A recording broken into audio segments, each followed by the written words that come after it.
Hello everyone and welcome to the channel of KV Teachers Guild. So students, today in this video we are going to discuss an English question paper of class 5th. आप 5th class में हैं तो definitely paper तो आपको पता होगा कैसा आता है. 2 साल आप बहुत सारे I think almost 10 to 11 papers दे चुके हैं अभी तक केवी के. बट स्टिल क्योंकि प्रॉब्लम ये है कि केवी में प्राइमरी में जो पेपर्स होते हैं आपके वो रिटर्न राइटिंग के लिए आपको अलग से पेपर्स नहीं मिलता. आपको क्वेश्चन पेपर पे लिख के ही सबमिट करने होते हैं. तो किसी के पास पेपर नहीं होता कि पेपर आता कैसा है. सो मैं आपको प्रीवियस ईयर का ये एक पेपर दिखा रही हूँ. इस बार ज़्यादा यूजफुल तो ये नहीं है क्योंकि पेपर ऑनलाइन हो रहे हैं, बट कहीं ना कहीं फॉर्मेट यही रहता है, क्वेश्चन ऐसे ही आते हैं.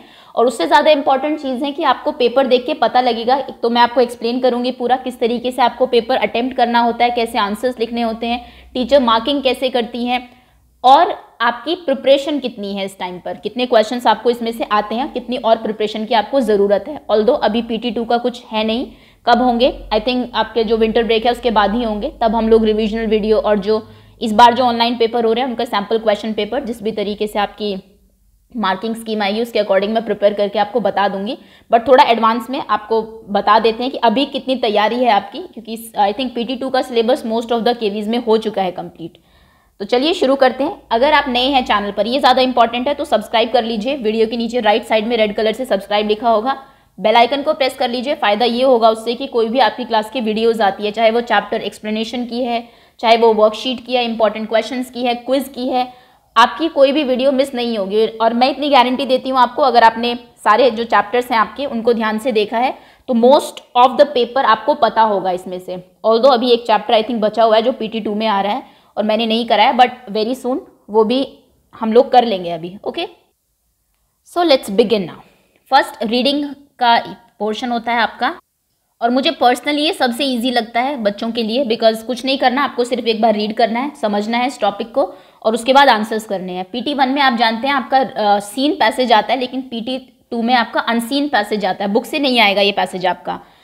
एंड एक हाफ ईयरली और फाइनल में तो एक सीन और अनसीन दोनों ही आते हैं. बट क्योंकि यहाँ पर 5 मार्क का ही रीडिंग की वेटेज है तो एक अनसीन पैसेज होगा, नीचे 5 क्वेश्चन होंगे आपके.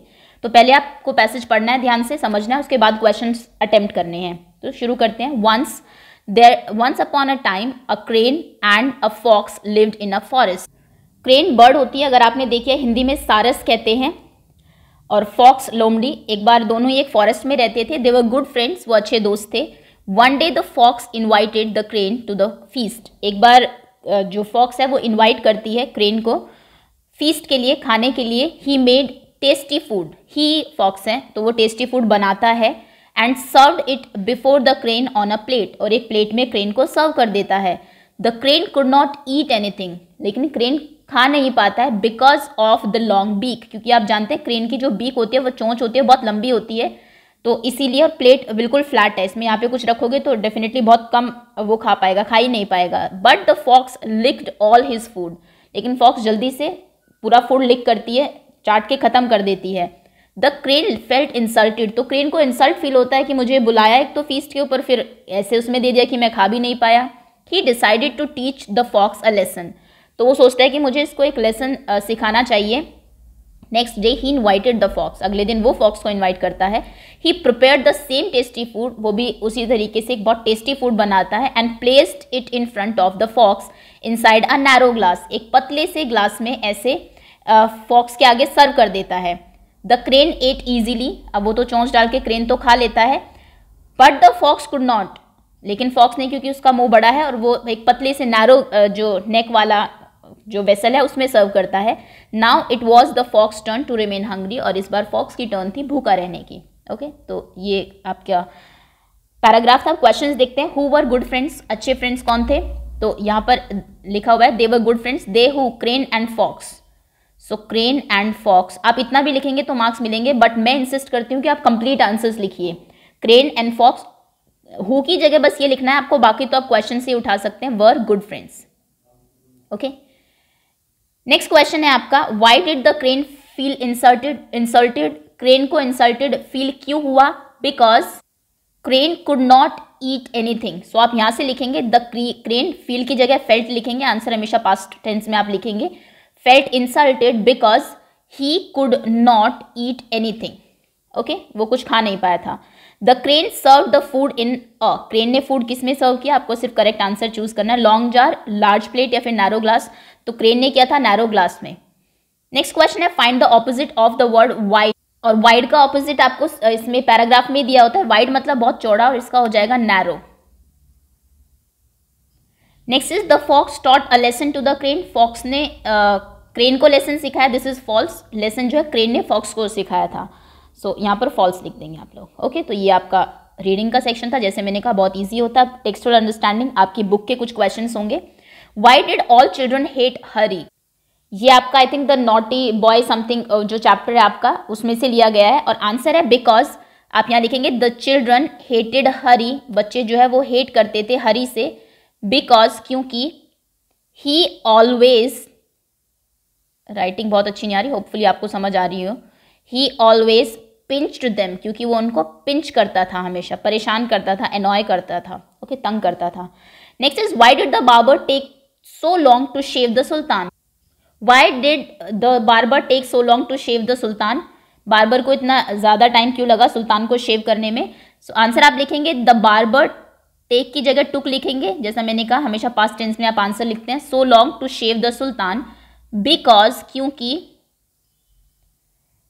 ही कॉन्टिन्यूड, वो कॉन्टिन्यूसली क्या कर रहा था, टॉकिंग एंड वेस्टिंग टाइम, वो कॉन्टिन्यूसली बातें कर रहा था और टाइम वेस्ट कर रहा था, wasting time.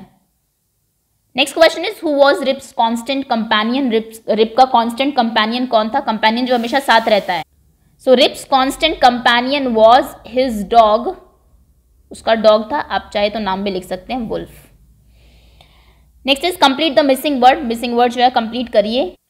So she had some, ये नोबडीज फ्रेंड जो पोएम है आपकी, अगर आपको लर्न है तो आप बता सकते हैं कि क्या आएगा यहाँ पर, नहीं तो फिर प्रॉब्लम हो सकती है, यानी कि पोएम्स भी आपको लर्न कर ली। ये देख लीजिए यहाँ पर शी हैड सम स्वीट्स, यहाँ से आपकी पोएम शुरू होती है कि उसके पास कुछ स्वीट्स है, दैट शी वुडंट शेयर, जो किसी के साथ वो शेयर नहीं करती है।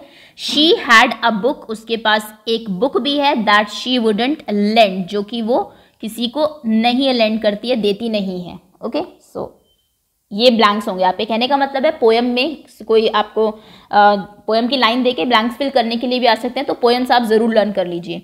Next is the people walk upon their head, लोग जो है अपने सर के बल चल रहे हैं, ये भी पोएम का फर्स्ट पैराग्राफ ही है। The sea is made up of sand, made of sand, sea जो है वो सैंड का बना है।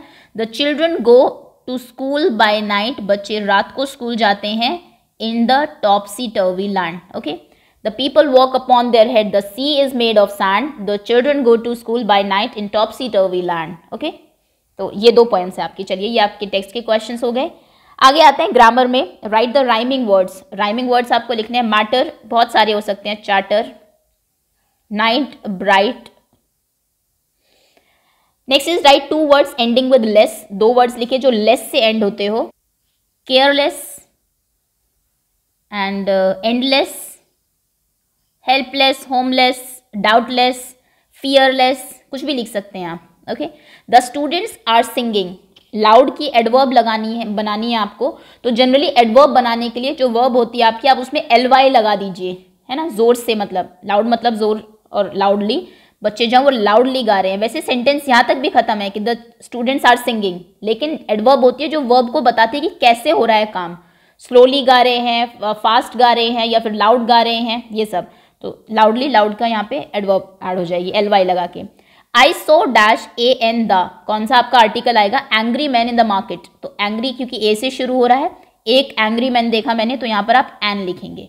जो भी आपके वॉवल से वर्ड शुरू होते हैं, AEIOU, ये आपके 5 वॉवल्स हैं इंग्लिश में, इंग्लिश अल्फ़ाबेट में सबके सामने एन आता है। कुछ आपके डेफिनेटली एक्सेप्शंस हैं, बट वो थोड़ा साउंड की प्रॉब्लम रहती है, that we will discuss later, अभी यहाँ पर यही होगा। Next is write the opposite by adding un, im, dis. Obedient में क्या आएगा, अनओबीडियंट, इमओबीडियंट, डिसओबीडियंट। सो अनओबीडियंट, इमओबीडियंट तो कुछ होता नहीं है, डिसओबीडियंट, ओबीडियंट जो सबकी बात मानता हो, आज्ञाकारी, डिसओबीडियंट जो बिल्कुल बात ना सुनता हो। You can get a good grade, तुम्हें अच्छे ग्रेड्स मिलेंगे। डैश यू लेबर हार्ड, तुम्हें मेहनत ज़्यादा करनी पड़ेगी, हार्ड वर्क करना पड़ेगा। If you labour hard, unless you labour hard, if you labour hard, अगर तुम वो करते हो, ओके। अनलेस मतलब होता है जब तक, ओके, जब तक तुम नहीं करोगे वैसे भी फिट होगा, बट यहाँ पर इफ आएगा अगर तुम हार्ड लेबर करोगे तो। Rearrange the jumble words, jumble words को रीअरेंज करके आपको मीनिंगफुल सेंटेंस बनाना है। School go to night by children, बच्चे जो है वो रात को स्कूल जाते हैं, सो ये होगा चिल्ड्रन सबसे पहले आएगा, go to school by night, ये आपका सेंटेंस होगा। इसको रीअरेंज दोबारा से यहाँ पर लिख देना है आपको।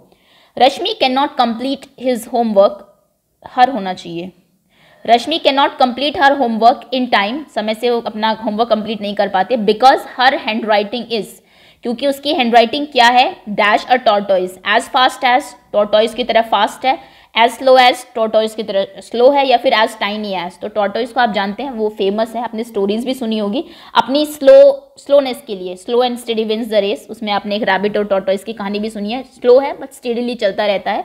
बट रश्मि अपना होमवर्क कंप्लीट नहीं कर पाते क्योंकि उसकी हैंड राइटिंग स्लो है डेफिनेटली, तो यहाँ पर आप लिखेंगे as slow as a tortoise, okay. The student were making noise, बच्चे जो है वो शोर मचा रहे हैं, when the teacher dash the classroom, correct form लिखनी है आपको वर्ड की, तो वर मेकिंग यानी कि पास्ट टेंस की बात हो रही है, तो when the teacher entered, TERED, past form में आप लिखेंगे ईडी लगाकर, द क्लासरूम, जब टीचर क्लास में एंटर की तो बच्चे शोर मचा रहे थे। स्वरूप is the dash girl in the class, स्वरूप जो है वो क्लास की सबसे लंबी लड़की है, टॉल की कौन सी फॉर्म आप यूज करेंगे, अगर अकेली लड़की की बात होती कि टॉल है, स्वरूपा इज टॉल, तो खाली टॉल आता, दो में कंपैरिजन जब होता है स्वरूपा इज टॉलर देन, अगर किसी और से बोलूं मैं स्वरूपा इज टॉलर देन मधु, तो उसमें टॉलर आता, लेकिन अगर सबसे ही टॉल है वो पूरी क्लास के साथ आप उसका कंपैरिजन कर रहे हो तो फिर सुपरलेटिव डिग्री आती है, टॉल, टॉलर, टॉलेस्ट, तो फिर यहां पर आएगा टॉलेस्ट, ओके। जब आप सिर्फ एक की बात करें, हॉर्स इज अगर मैं बात करूं सिर्फ आपके हॉर्स की, horse is fast, horse fast है। अगर दो की बात करूं, हॉर्स मान लीजिए फास्ट है आपके डोंकी से, तो horse is faster than donkey comparison में। और अगर मैं कहूँ हॉर्स सबसे फास्ट एनिमल है जो कि चीता है एक्चुअली, तो फास्टेस्ट आएगा उस केस में, जब आप सबसे उसका कंपैरिजन सबसे सुपर उसको बता रहे हैं।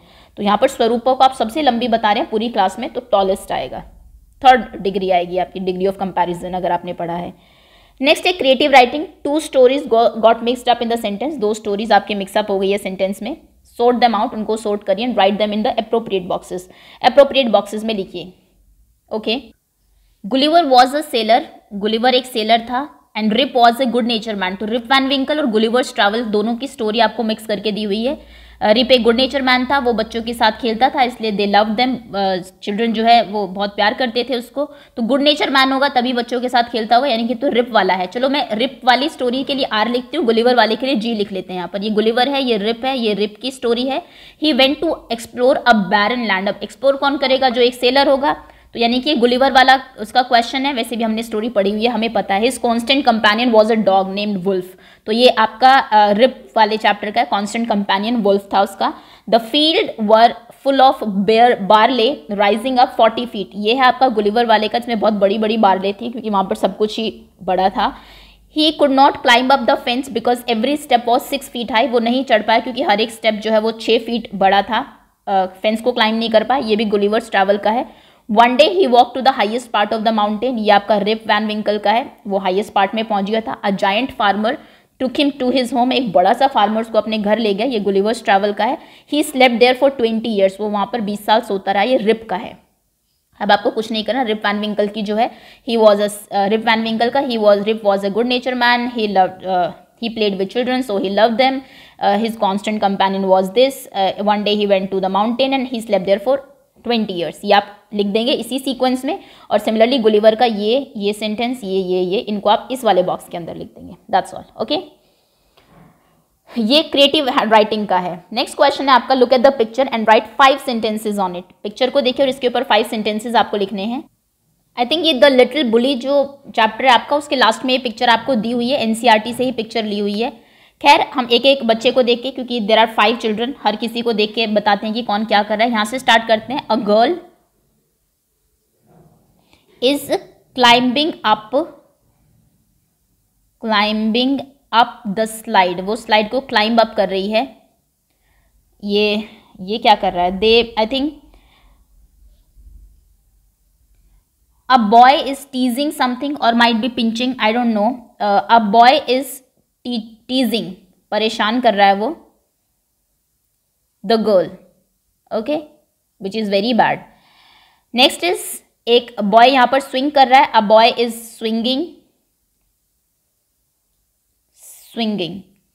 ओके, उसके बाद ये लॉलीपॉप को लिक कर रहा है, a boy is licking the lollipop. उसके बाद ये स्लाइड डाउन कर रही है, जो a girl is sliding down the slide, वो लिख देती हूँ चलिए. A girl is sliding down the slide.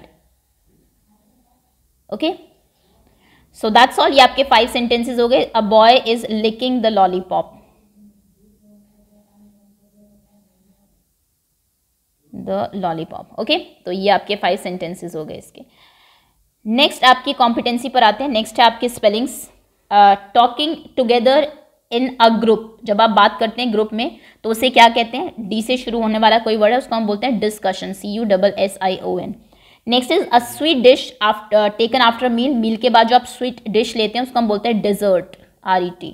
Next is wrinkle, this is barren, this is inhabited, inhabitant होगा फिर ये इनहैबिटेंट. ओके, ये आपकी स्पेलिंग्स होगी. हैंड राइटिंग में तो आपको पता है क्या करना है, जो ऊपर सेंटेंसेस लिखे हुए उनको एज इट इज नीचे कॉपी करना है, साफ साफ हैंड राइटिंग में.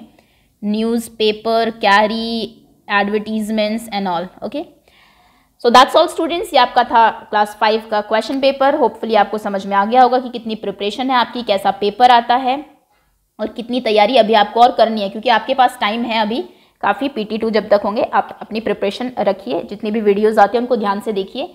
एंड सेल्फ स्टडी बहुत ज़रूरी है, ऐसा नहीं है कि आप उनको देखेंगे तो हो जाएगा काम. वहाँ से आपको डेफिनेटली हेल्प मिलेगी. रीडिंग में पढ़ लीजिए, वहाँ से वर्कशीट देख लीजिए, इंपॉर्टेंट क्वेश्चंस आपको पता लग जाएंगे. इसलिए हर चैप्टर के बाद मैं क्विज भी बनाती हूँ कि आपको जो इंपॉर्टेंट क्वेश्चंस है पता लगे कि कितने अच्छे से चैप्टर आपने समझा है. तो वहाँ से वो देख लीजिए. फिर मुझे नहीं लगता कि आपको बहुत ज़्यादा कुछ करने की ज़रूरत है, बाकी थोड़ी सी सेल्फ स्टडी करिए, that is enough for you. Okay, so thank you so much for watching.